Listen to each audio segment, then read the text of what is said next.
You are listening to the Tuesday Eastern Conference edition of the Locked On NHL podcast. I'm Ross Levitan from Locked On Senators alongside Mike DiStefano from Locked On Leafs, and we have the first and second battles of Ontario this upcoming weekend, the old split squad game. But that just means training camps are getting underway, so we're going to go rapid fire, get some storylines for each and every team across the Eastern Conference. All that coming up on today's edition of the Locked On NHL podcast. It's your team every day.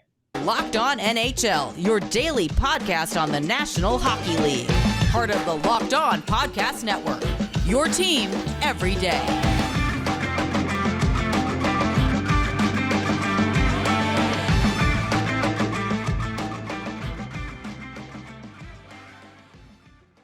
Thank you for making the Locked On NHL podcast your first listen on this Tuesday, September 20th, and wherever you are, happy NHL Training Camp Eve. Medicals get across under NHL arenas over the next 2 days, and we couldn't be more thrilled to bring you Locked On NHL 5 days a week with local experts on the biggest stories. To help the show out, make sure you're subscribed on YouTube, and please leave a comment as well. A thumbs up, they do go a long way. Mike DiStefano with me as always from Locked On Leafs. We've got a nice little trade as we head into the start of training camp because we knew Nils Lundqvist wasn't going to be at Rangers training camp unless a deal went down. Yeah, so it looks like Nils Lundqvist is going to be going to the Dallas Stars, end up ponying up a first-round pick. Now, it is top 10 protected, but still, that's a pretty penny to pay for a guy who's 4 years removed from his draft class and has yet to establish himself in the NHL. He's played in total 25 games in the NHL with just 4 points. He's only played one season of pro hockey in North America, and it's not like he totally lit up the American League. He played perfectly fine, I think, for a young defenseman, but, didn't torch it. Played well when he was younger in the junior leagues and then played well in the Swedish league. But there is high praise and high expectations on him. But to me, the Rangers got to be extremely happy to be getting a first and a fourth-round pick that could turn into a third-round pick based on some player performances from Lundqvist. I think they got to be happy with that return, considering I don't even think Lundqvist was going to be on their team. Like, they've got to go past Adam Fox, Jacob Trouba. Maybe could have beat up Braden Schneider, but I think they want that size in there. So it would have been tough for him to even make the club as a right-hand shot in New York. So instead, they flip him. They get a first and a fourth-round pick. Masterful job by Chris Drury, if you ask me. And the beauty of it is it's top 10 protected in 2023, but should it be top 10, then in 2024 be unprotected, so that the Rangers could have some real upside on that. But if Dallas plays well and does as expected, it'll be in the back half of the first round, just like Nils Lundqvist, who went 28th overall in that 2018 draft. And it's almost like a pretty fitting area for him to go and replace a guy like John Klingberg, who was once upon a time kind of like Nils Lundqvist when he was coming up through the ranks. So I'm curious to see how he'll fit in with that Dallas Stars, new look Dallas Stars, with the new head coach down there and everything. So we'll see how Nils Lundqvist fits in. But I'm excited to see it. For more, check out Dane Lewis and Locked On Stars and our friend John Chick with Locked On Rangers. Each of them have had dedicated episodes to this trade because the Locked On NHL podcast is back 5 days a week. It is officially hockey season, and your local experts are covering every single team. That's why we say to subscribe on YouTube, because each team has their own channel. And whenever something happens with Team X, head over to that team's Locked On YouTube page. We're going to go team by team across the Eastern Conference now. And Mikey, we have one place to start. It's a team that's won the East 3 straight years, the Tampa Bay Lightning. But when you do that, there's cap casualties and players that go find greener pastures when it comes to dollar bills. How do you think the offseason handled or changed the defending Eastern Conference champs? I mean, I still think that they are the class of the East. They did lose some big pieces. Losing McDonough is definitely going to sting a little bit. Andre Palat was great for them in the playoffs, or has always been great for them in the playoffs. So, they've lost some big pieces. Jan Ruta, another guy in the blue line. So it's going to be interesting to see how this team can replace those who have gone. I'm looking at a guy like Mikhail Sergachev. It's time for him to earn that money. What he signed, $8 million deal this past summer. 8.5. 8.5 extension. Now it kicks in next year, but still start earning that money now so that people aren't talking about you the same way they are Seth Jones, who the year it started, it's like, oof, that's going to look terrible for the next 8 seasons. So Sergachev is a guy definitely I think is looking to take the next step to kind of replace a lot of those tough minutes by Ryan McDonough. And then up front, Ross Colton's a player who I'm interested in this year. 22 goals last year, and he has the 22 opportunity to even get more this one. limited ice time. So he's somebody who I think, if given the opportunity in the top 6, maybe he's a player. If you're a fantasy guy, maybe Ross Colton's one of those players you kind of keep an eye on. Yes, I like that. And you mentioned defensive minutes. I like the pickup of Ian Cole. Kind of that stable veteran presence, never going to be flashy, but he's played on some good teams and played solid defensive minutes for Colorado, Minnesota, and Pittsburgh, most notably, and then recently with the Carolina Hurricanes. So the Tampa Bay Lightning poised to play well, and I like that they locked up players at what they think will become value contracts over time. Like Sergachev's deal, Chernak's deal, and Cirelli's deal all don't kick in until after this upcoming season. But Nick Paul, UFA, they locked up for 7 years. So they're doing the LA Kings model of you win together and you stick together through thick and thin. It'll be fun to watch the Bolts back in action this year. Let's stick in Florida, go to the team that the Bolts swept out of the playoffs in the Florida Panthers. It was a busy season of change this summer from coaching. Andrew Brunette winning the President's Trophy as a rookie head coach. Thanks. See you later. Maybe they called him a cab, unlike Gerard Gallant back in the day. But that being said, Paul Maurice comes in. Obviously, a long-tenured coach in Winnipeg was resigned, really. It was the rare case where he didn't get fired. He resigned, mutual agreement, and then boom, he's right back in the mix this offseason. They make the biggest trade this offseason as well. They acquire a 42-goal scorer, 100-point guy, Matthew Tkachuk. They give up, though, more quantity, the quality you can argue, but Mackenzie Weegar and Jonathan Huberdeau, the franchise's leader in points, both out the door, each with 1 year left on their contract. They then turn around and give the bag to Matthew Tkachuk. He signed, what is it, $11 million? It's way up there. It's definitely double digits. So what is your thought process and how the depth is going to play? Because you look at what they lost further down the lineup. Duclair, unfortunate offseason injury. He's out long-term. And Mason Marchment, a near point per game guy. Yeah, I think that they lost a lot, to be honest with you, and enough where they're going to be struggling to get into the playoffs. I mean, they're going to be competitive, and they'll be one of those teams that are certainly going to be in the mix, but are they going to be hovering in that President's Trophy realm like they did last year? I don't think so. And, you could point to what they lost on offense and how bleak they are up front now. I mean, a guy by the name of Rudolph Balcers, who's really yet to establish himself in the NHL, is currently penciled in as their second-line winger. That's just not good enough for a team that has aspirations of potentially winning a Stanley Cup or at least being competitive. But I look at the blue line, and that's where it's really tough for me to see this squad going far. Outside of Aaron Ekblad, the remaining top 6 blue liners that they have, Gustav Forsling, Lucas Carlson, Radko Gudas, Brandon Montour, and Mark Stahl.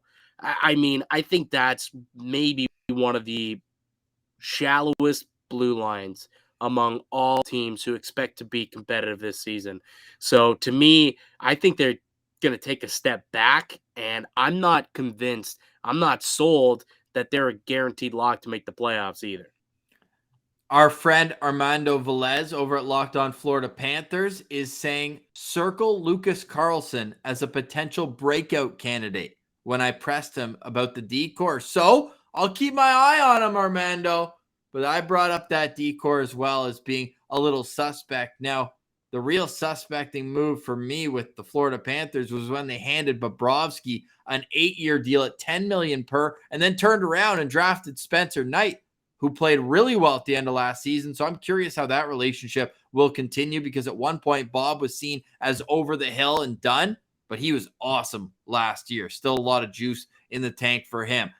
I don't think they hit their over-under set by our friends at BetOnline, though. 105 points. If you don't believe me, because that number sounds so astronomically high, and it feels weird to say that. I should pump the brakes, though, because they did have 122 points last year. But I don't like that number for them. And if you don't either, why don't you head to our friends at BetOnline and go see for yourself? If you're watching on YouTube, you're seeing the beautiful new overlay from our friends at BetOnline on the YouTube channel. You can find all the latest odds, news, and scores at betonline.net.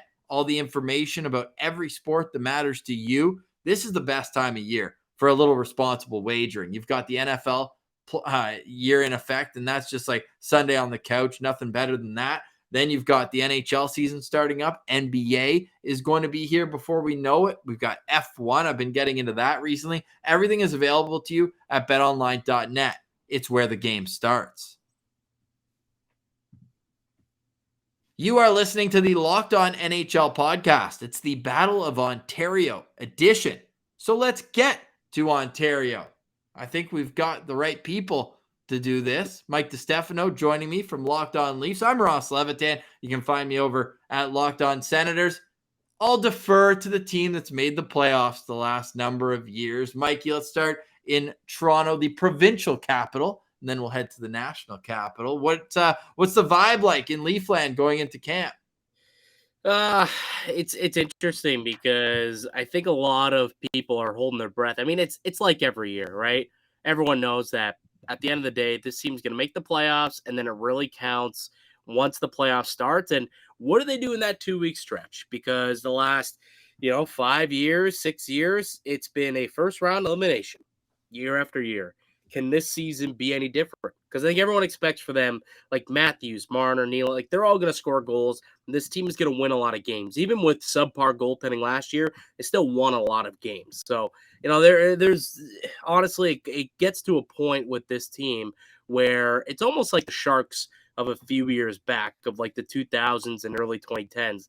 It's a formality that they'll have a killer regular season, but can they get it done in the playoffs? And that's where this whole year is going to come down to. And it's going to come down to the goaltending at the end of the day. They made some big moves, brought in Matt Murray, brought in Ilya Samsonov to roll the dice project type players who have had success early in their careers, but the last couple of years have seen a decline in their play.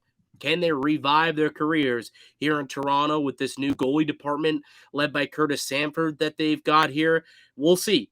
I'm a little more optimistic than most. I think that in front of a better team and with some better coaching, I think that there's potential for this tandem to work if they can stay healthy. And very well, because you had Matt Murray there in Ottawa a couple of years ago, or for the last couple of seasons. But prior to going to Ottawa, guy won 2 Stanley Cups. He is a playoff performer. So as long as he could stay healthy and this team gets to the playoffs, he's a guy who's been a proven winner when it matters and when it counts. So there's some optimism in Leafland, but definitely a big-time roll of the dice. Yes, it's certainly going to be the story in Toronto. With Matt Murray, the only thing consistent about his play in Ottawa was it was inconsistent each and every game. There's a stretch of about 25 games where it was good game, bad game with the save percentage every single time. Going to be fascinating to watch. Meanwhile, in Ottawa, they move Matt Murray. They bring in Cam Talbot, a veteran goaltender from there. They've got Anton Forsberg, but the real question mark in Ottawa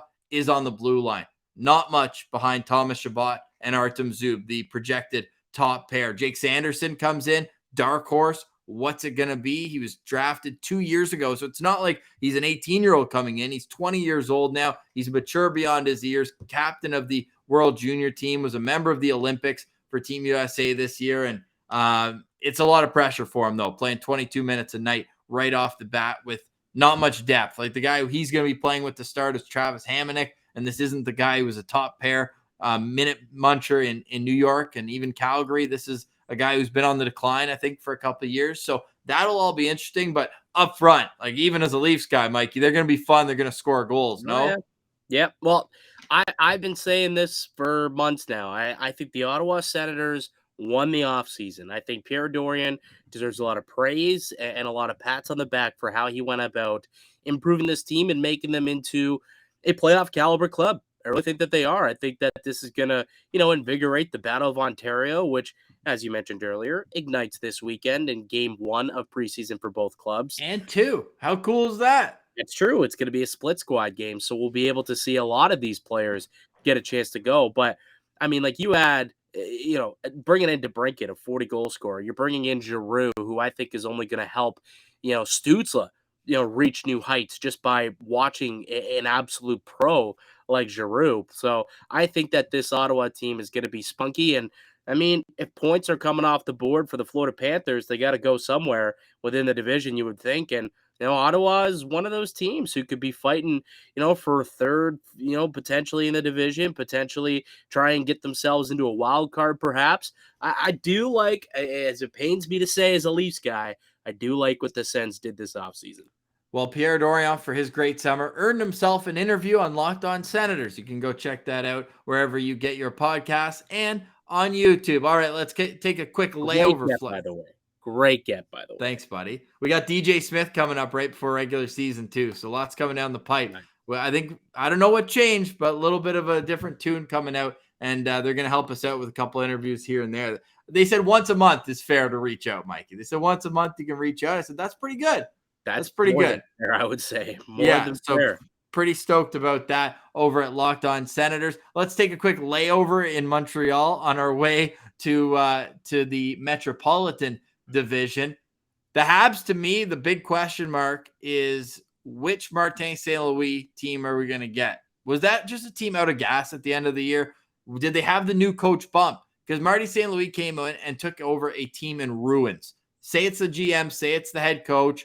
Dominique Ducharme clearly wasn't getting the most out of his best players. Caulfield's stats are the perfect photograph that tells you all you need to know about the style that they were playing under the old coach and new. But they ended the year with a long losing streak. They finished 32nd place in the National Hockey League. Like, I don't know what to expect. I think for them in this phase in the rebuild, it's all about the young talent. Like if Caulfield scores 50 goals, which I do think could be reasonable. This guy he's a shooter. It's actually insane. And somebody's got to score the goals. And it's not going to be their depth pieces. But let's say this. Let's say 45. Let's not get too crazy ahead of ourselves for 22. For your audience at Locked On Sens, because if I'm they'll laugh. Mistaken, you said that Shane Pinto was going to be a better pro than. Yes. Yeah. Anyways, continue. Oh yeah. No. I'm still squatting on that take. So we'll revisit. Pinto's played 17 games. We'll get back to that, but that's more so. I think Pinto's the real deal, but I do think Caulfield is a stud as well. But I'm saying if I'm living in La La Land right now. If Caulfield scores 45 goals, let's say, and the Habs finish in 32nd place, that's a winning season for them. I guess with the lottery in there, even if they finish 5th last and Caulfield does that, like they just want to see individual growth. Do you think Slavkovsky plays in the NHL this year? I think he might go the Rantanen route, play 9 games and then go to Laval, be under their development staff, have Marie-Philippe Poulin, Vinny Lecavalier. Like they have so many icons and great teachers, especially a power forward. Like Lecavalier is the perfect guy to be teaching him. He's a part of their development group. And that way they don't burn the year, but they still get to kind of work with him for the year. Or do you think he just pushes his way onto the NHL team? I guess it's up to him at the end of the day. It's up to him, right? How he plays.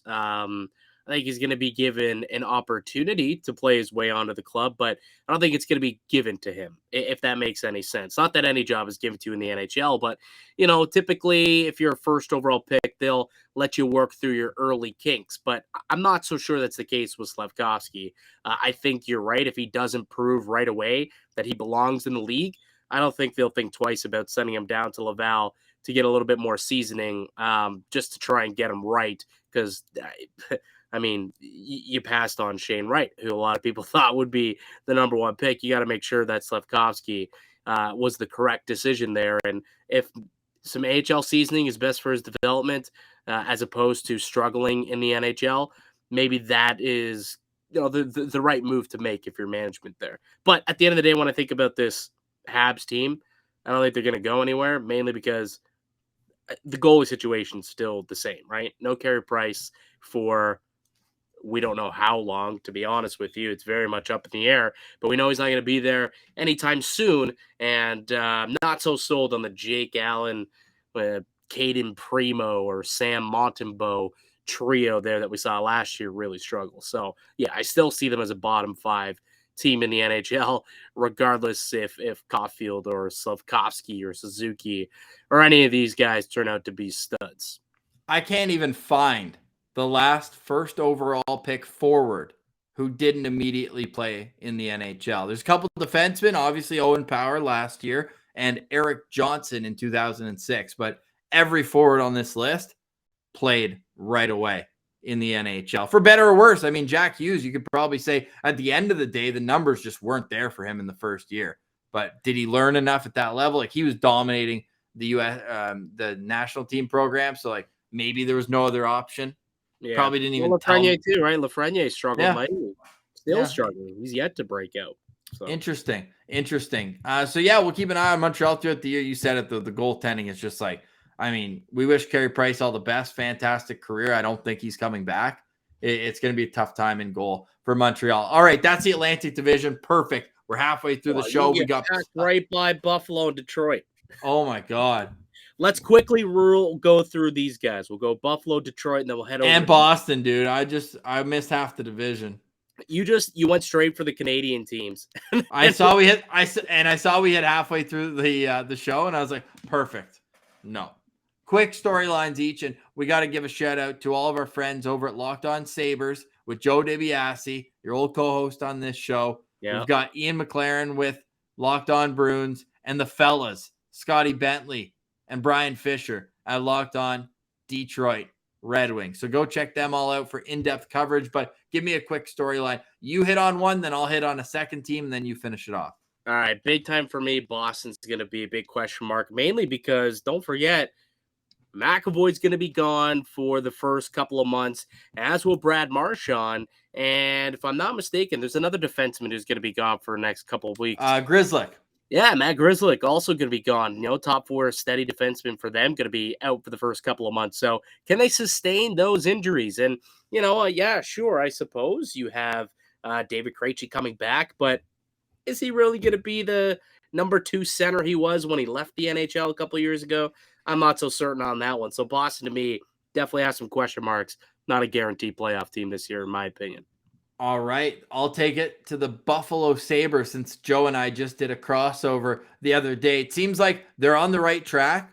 They're confident for the first time in their head coach in a long time. Don Granato seems to be getting the most out of certain players. You and I discussed at length over the last couple of weeks on our Tuesday show, Tage Thompson, and what he's been able to do at center. Even though everyone kept trying to put him at the wing, make him a power forward, he's just a bit of a unicorn the way he plays the game for a 6'7" centerman. Donnie Granato, let him go. I love the Eichel trade. The future pieces are great. The Krebs, the first-round pick that they ended up getting Yuri Kulich with.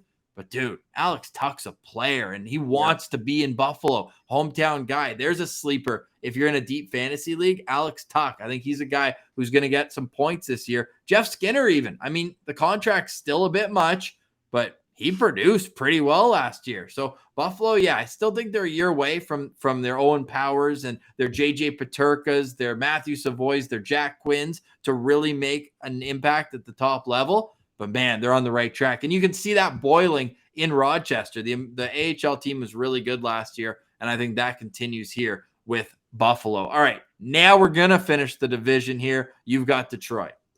And I think Detroit they're going to be better than they were last season, but I don't think they're quite there yet. They added vets. I don't think they're there yet. I think that they've had some really good additions. David Perron was a sneaky signing. So was Kubalik, Kopp. I like what they were able to do over the course of the summer. They added Ville Husso. I've got some questions on Ville Husso. And then to me, it's more so like the blue line. I think they're in a similar vein to Ottawa, where it's like, okay, they got a top guy, Mo Seider. Yep. what else do they have there, right? Like, how is that going to help Hughes and Nedeljkovic, who struggled last year in front of that very similar blue line to what they have now? They've got some young pieces, right? Lucas Raymond came on last year. He was a really good player. Dylan Larkin, obviously. Potentially Simon Edvinsson, I guess, could come in and help with that blue line. But again, very young player. Doesn't have any NHL success quite yet. But for me, I think that this is a club, they'll see some improvement, but they're not quite ready to, make that shift that Ottawa's made, where we're still loading up, but we're not ready to take that next step and get over the hump. Yeah, I wonder how much this conversation would be different if their sixth overall pick, Philip Zadina, was either Quinn Hughes or Brady Tkachuk. Because I know a lot of Sens fans wanted Zadina at the time. So I'm just curious, because it almost feels like they're like one or two really good pieces away from being a top end team here. Again, goaltending with a little bit of a question, but how about the entire new left side of the D-core? Ben Sherratt, Olli Mata, and Edvinsson all coming in fresh. So curious how that goes with guys with not a whole lot of experience in Gustav Lindstrom. I know Hronek has over the last couple of years. I actually like his upside too. And then, yeah, you've got the stalwart defenseman there in Mo Seider, one of the best young defensemen in the National Hockey League. Good, fun team too, Detroit. I think they'll be fun this year. Last year, they played in like 10 of the 20 highest scoring games or something. It was wild. They had that game against Toronto. Wasn't it 10-7? Oh, yeah, that was a wild game. That was not that fun of a game from a Toronto perspective, to be honest with you. I think they also got thumped a couple times, like 9-2 and 7-1.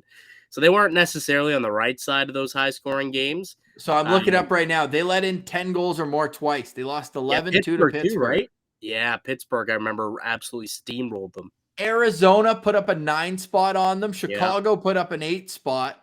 Yeah. And then Pittsburgh, Edmonton, Minnesota, Toronto, Colorado, and Tampa all scored 7. So I mean, they didn't really get that much better on the blue line. I mean, I think we're both not the biggest Sherratt fans. Ville Husso, we'll see in front of that blue line. It's a lot different than St. Louis's blue line, that's for sure.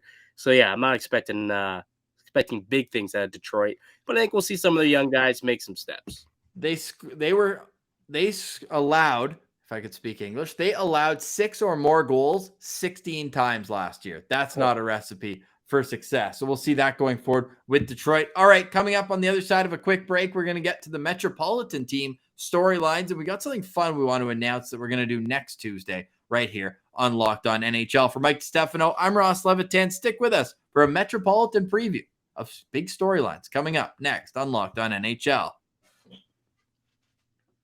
All right, you're listening to Locked On NHL. I'm Ross Levitan from the Locked On Senators podcast. You can follow us on Twitter at SenCentral. Same spot, you can follow Locked On Leafs. That's where you'll find Mike DiStefano Monday through Friday. It's your team every day on the Locked On Podcast Network. All right, the Metropolitan Division. I like a couple of the teams at the top. Where do you want to start?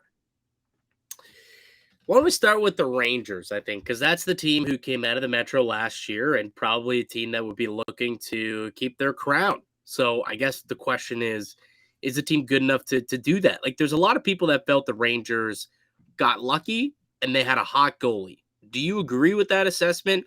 Or do you think that the Rangers are kind of the class of the Metro? I love the Rangers. You know that. I got my blue, red, and white pom-poms on. I had the futures on them. I was so close. But I think they're such a fun team. They bring that firepower offensively, and it starts on the back end with Adam Fox. I love their power play. What they did in the playoffs, that was another thing that kept them afloat, is they scored some big goals, and they've got some contributions from different guys. But yeah, it all comes down to Igor Shesterkin. To me, I know Vasilevsky's right there. He's the easy pick. You and I got into that argument last year a bunch, but he's right there. 1B, I'll say, right behind Vasilevsky. And that series was awesome. Funny that the first game was high scoring, if I remember correctly. Yeah. And then they really calmed down and got into their grooves after that. But I love the Rangers. And this Keandre Miller kid is unbelievable. You talked about the right side and Braden Schneider. Well, having Keandre Miller is another reason why Niels Lundqvist kind of became, on the outside looking in, especially if he's going to develop into a top 4. There's only so much money to snap around. So I love I love the core of this team. And if they can get an extra step from their top picks? Because that's the only thing that's been holding them back from this rebuild being like extraordinary is Leah Sanderson. They already gave up on a top 10 pick. And then Capo Caco, second overall, sophomore slump. And then Alexi Lafreniere, you already mentioned it, hasn't really come into his own just yet, although he's shown flashes, hasn't had much of an opportunity to really unleash that side of his game. So I hope Gerard Gallant lets him do that a little bit more this next year, puts Lafreniere in better situations. And if he does, I think he'll be rewarded. He was so much fun to watch in his draft year. Like, I know he's got that talent in him. So I'm a believer, for a long story short, in the New York Rangers. Yeah, I think I'd echo a lot of the same sentiments. I think we both were riding the Rangers train for a good part of last season. And I think I was profitable off the Rangers last year. I was very profitable. Great team. They're well built, very, very balanced. And Gerard Gallant's just a terrific coach. I guess we could stick in the tri-state area. A team that I think is a bit of a wild card this season, the New Jersey Devils. Yep. And there's been a lot of chatter about like this being Jack Hughes' season, the breakout year.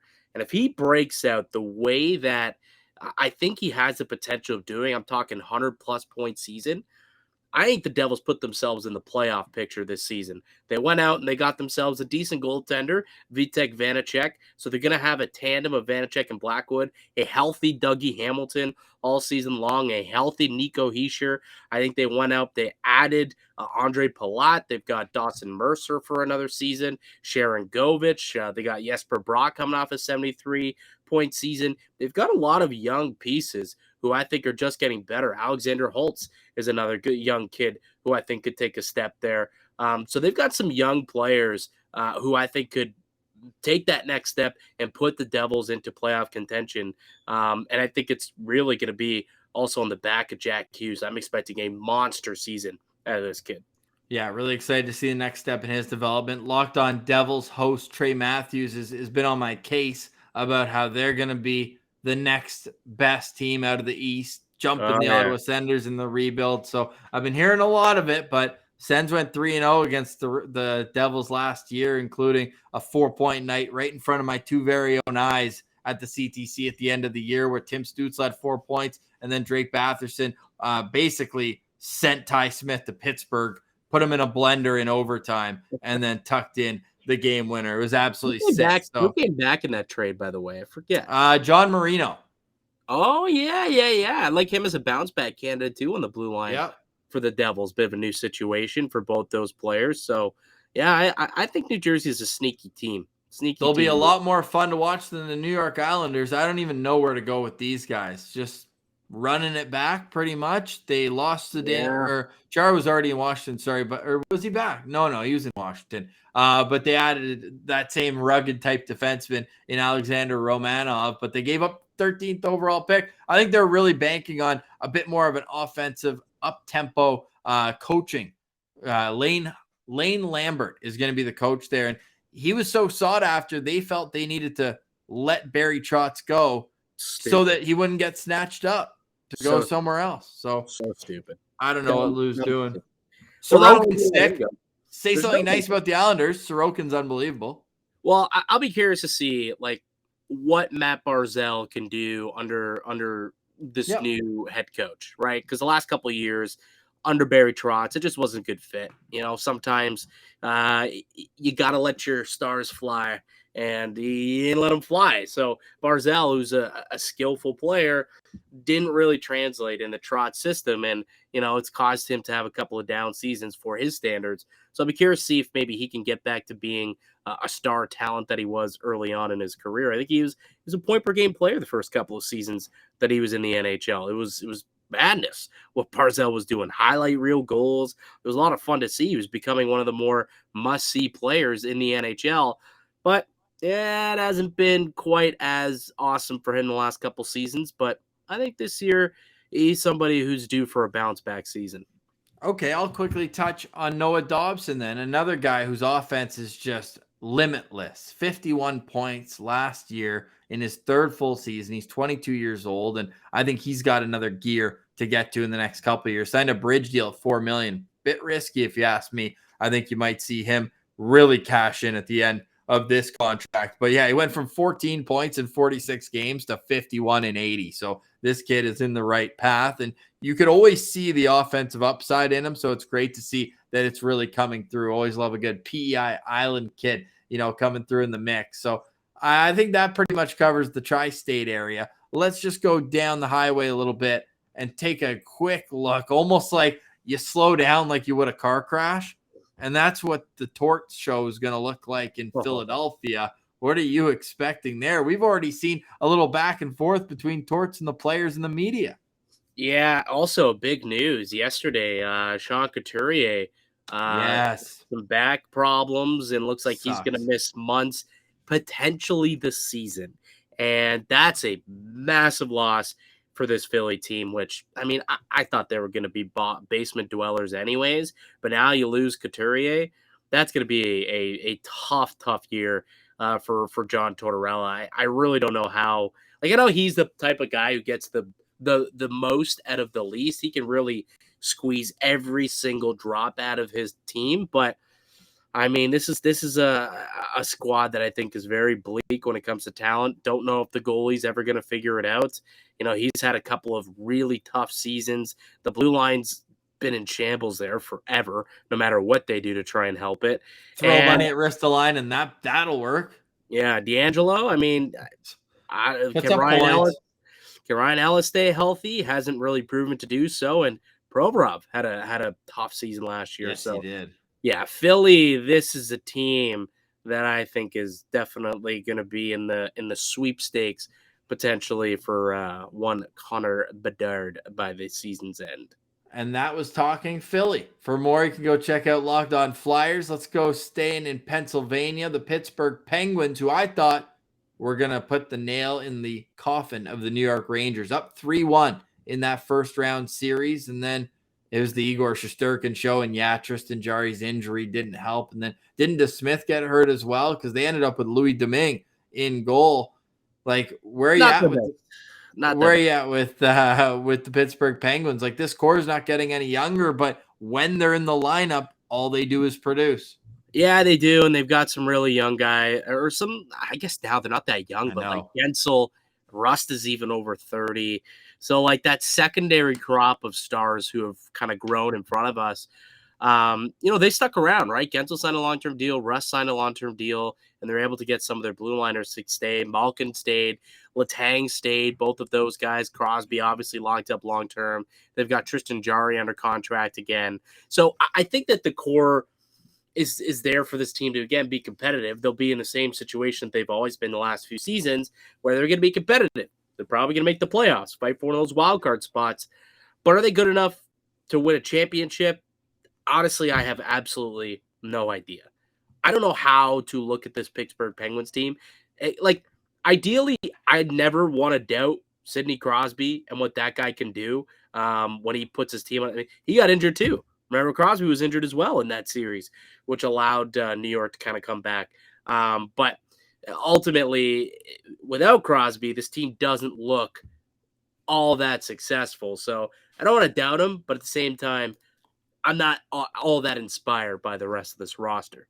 So to stick on Crosby, we know how motivated he is. Yeah. The Stanley Cup came to his hometown this summer, Mikey. Yes. And he did not bring it home. Yeah, this is true. I think that's going to put a little fire under old Sid to bring it back one more time to the good people of Cole Harbor. And it's funny because typically you would say, well, what's one guy going to do? Crosby's a put your team on your back type of player too, isn't he? Yeah. So he could put the team on his back for 20, 22 games and, get himself another ring potentially. A lot of hard work between now and then for that to happen. I think a lot of things would have to go their way too. Yeah, well, I'm sure. Health, which has not been their forte. Yeah, it's unfortunate. And to that point, I think Rickard Rakell's my X factor with the Pittsburgh Penguins. It was unfortunate he was injured in the second playoff game, and he could have made a difference in that series. They really felt like they needed to address that secondary scoring. They thought they did. They gave up a pretty hefty price to do it, including a first-round pick, and it just didn't go their way, at least not last year with the Pittsburgh Penguins. For more Locked On Penguins, Hunter Hodes will have you covered Monday through Friday. All right. When you think Pittsburgh, you think Crosby. When you think Crosby, you think Alex Ovechkin. Let's touch on the Washington Capitals. This to me is another team. It's like, I don't know. Like, I don't know what Darcy Kemper is. The wins were great last year, but he didn't always look too inspiring as a guy who's going to make the next save as Braden Holtby was when the Washington Capitals were making deep runs in the playoffs. See, I like Kemper. I think Kemper's a good goalie. In the last 3-4-ish years, he's In been Arizona. in Arizona at that. Right. He's been among one of the top goaltenders over the last few seasons. Like at the end of the day, he has been. He's coming off a Stanley Cup victory where, yeah, his numbers didn't look all too flattering, but I mean, won a Stanley Cup. So he was good enough, wasn't he? But ultimately, I'm with you where I look at the team as a whole. And is Nick Backstrom going to be out this year? Like, is he playing this season? I think he's got that back issue as well. Where he's not starting the year. And I'm unsure about Tom Wilson as well. Tom Wilson's going to be a question mark. I know they did bring in Dylan Strome, and I think that was a good pickup for them. Kuznetsov, he can stay healthy all season. Ovi. You think Ovi's got more 50-goal years left in him? Yeah, I'm not going to – I'd rather be wrong by continuing to say yes, it's something that's happened so consistently, rather than be the guy who's like, no, this is the year, and just continue to be wrong. Right. Yeah, well, makes sense. But, like, Ovechkin's a guy who you obviously are going to bank on to be successful. I don't know. I think Washington's one of the top teams probably in this division. Yeah, you're like no doubt playoffs for them? Oh, yeah, for sure. You think that they're, like, questionable wild card team? I don't know. I think it depends for me how long those two guys are out. Like Tom Wilson was hurt in the playoffs, and it was a did I read that right? 6 to 8 month recovery? Potentially, yeah. He said it was a major knee injury. Like they should have beat the Panthers in the playoffs. Like they were 6 to 8 months. Yeah, I know. That's a torn ACL. Torn ACL. Yeah, he won't be back until the new year. So they're definitely going to have to weather the storm, I suppose. So it will be tough for them. But if I had to power rank, probably the Rangers, then maybe Pittsburgh, then Washington. Would be my top three. Yeah, we'll get to the power rankings a little closer to the regular season. I like the Connor Brown addition. He's a heart and soul guy. Yeah. I look at this decor as well. I'm like, all right, sure. They're a team. They've always been like that, though. It's like they got John Carlson and a bunch of guys. Yeah, fair. All right, well, for more Locked On Capitals, we'll get you covered for all that. All right, we just have a couple more left, don't we? Or just one? Just one.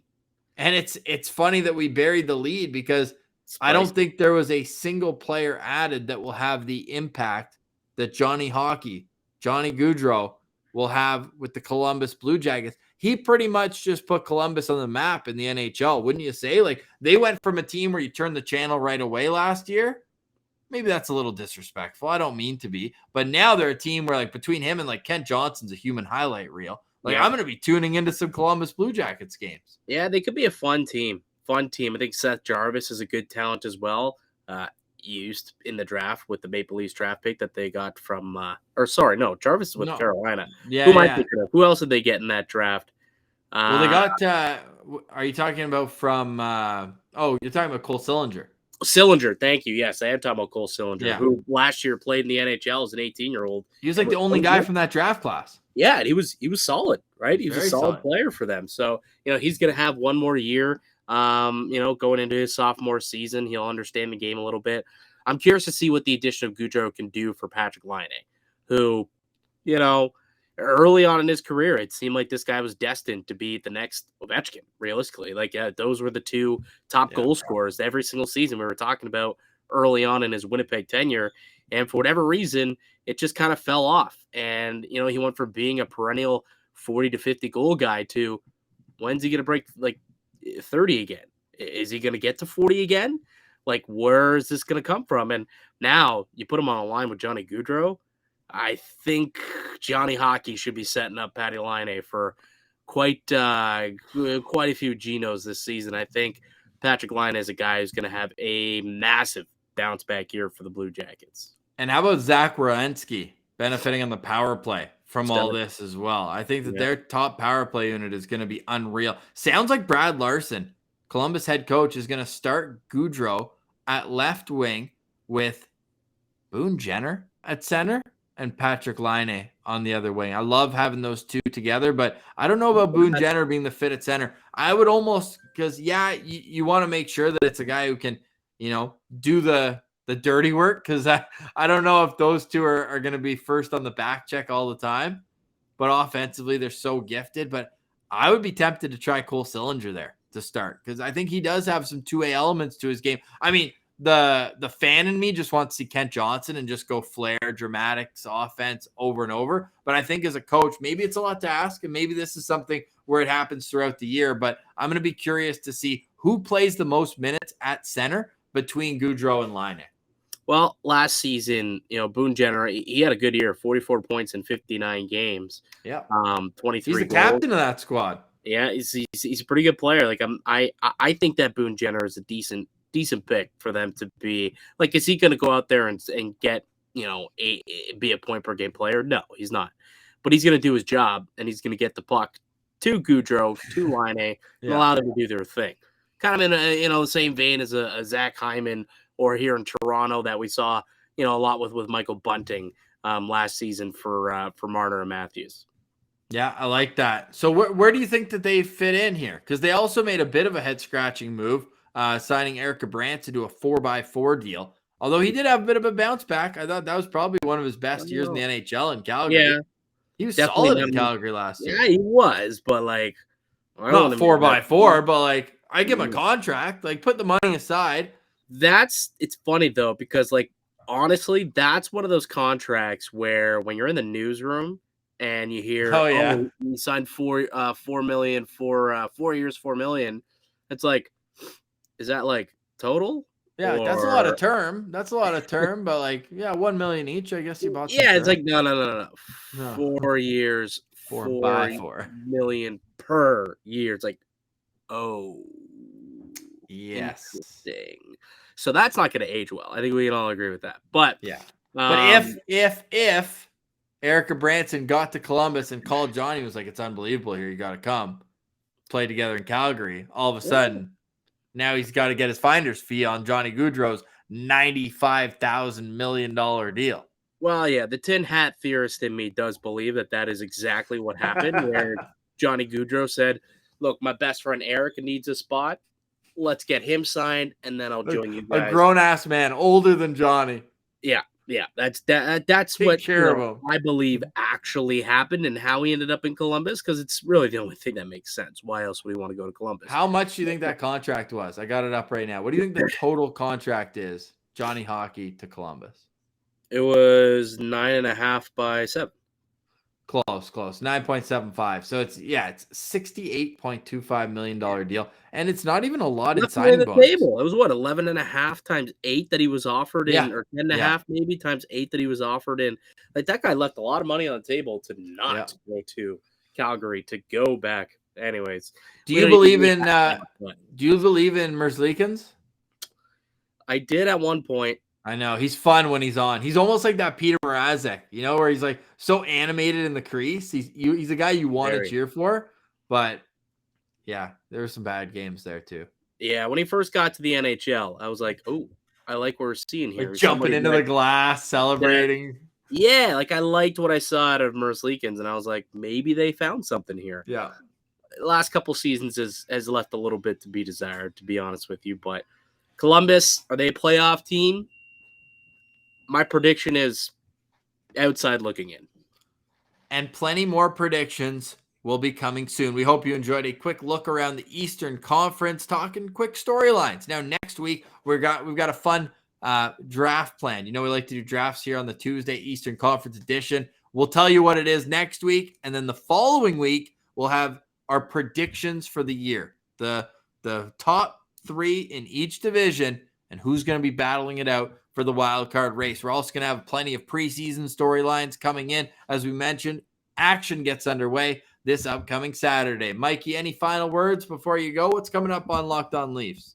Yeah, looks like, Locked On Leafs, they got their media day kicking off on Wednesday. There is the Rasmus Sandin standoff right now that is definitely dominating the storylines at the start of camp. So we'll be keeping track of that. And then, as we've talked about a couple times on this show, preseason game start this weekend. Leafs sends split squad, couple of games. So we'll be teeing those up and breaking those down once the games start and get ready to roll. We're at Locked On Leafs. All right. Make sure you're making another Locked On show your second listen of the day. We appreciate you making Locked On NHL your first listen each and every day, Monday through Friday, with different hosts and different themes throughout. So there's never a dull moment across the Locked On NHL podcast. For Mike DiStefano, I'm Ross Levitan. We're a part of the Locked On Podcast Network. It's your team every day.